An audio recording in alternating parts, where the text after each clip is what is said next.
भारत जैसे विशाल देश में जनसंख्या का पैटर्न स्थान और समय के साथ बदलता रहता है। जो इलाके एक वक्त वीरान थे वहां 10 साल के भीतर कस्बे बन जाते हैं। मिसाल के लिए दिल्ली एनसीआर का इलाका, जहां दिल्ली से नजदीकी के चलते यूपी, हरियाणा और राजस्थान के जिलों में बाकी देश से आकर लोग बस गए हैं। ठीक इसी तरह जहां पलायन की समस्या है वहां एक दशक के भीतर गांव की आबादी घट जाया करती है। इसी को ध्यान में रखते हुए राज्य समय समय पर अपने ब्लॉक और जिलों की सीमाओं में परिवर्तन करते हैं। जहां आबादी बढ़ती है वहां जिलों का आकार छोटा होता है और जहां घटती है वहां पुराने जिलों में नए इलाके जोड़े जाते हैं। यह एक सतत प्रक्रिया है। अब यह स्वाभाविक सी बात है कि 1 से 1.5 साल चलने वाली जनगणना के बीच में भी सीमाएं बदल सकती हैं। तब यह दिक्कत आएगी कि अमुक मकान या व्यक्ति को किस खांचे में गिना जाए।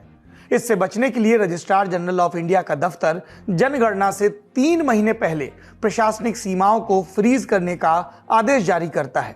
इन 3 महीनों में सारे जिलों, थानों आदि की सीमाओं में आए बदलाव की जानकारी इकट्ठा होकर संबंधित सूबे में मौजूद डायरेक्टरेट ऑफ सेंसस ऑपरेशंस के पास जाती है और फिर वहां से रजिस्ट्रार जनरल के दफ्तर में, और इसी के आधार पर रजिस्ट्रार का दफ्तर जनगणना की तैयारी करता है। तैयारी पूरी होने पर आरजीआई दफ्तर जनगणना का विधिवत काम शुरू करता है, लेकिन इसमें सीधे लोगों की गिनती नहीं होती। 2 मुख्य चरण होते हैं, हाउस लिस्टिंग और फिर पॉपुलेशन एनुमरेशन। ये क्या है समझ लेते हैं।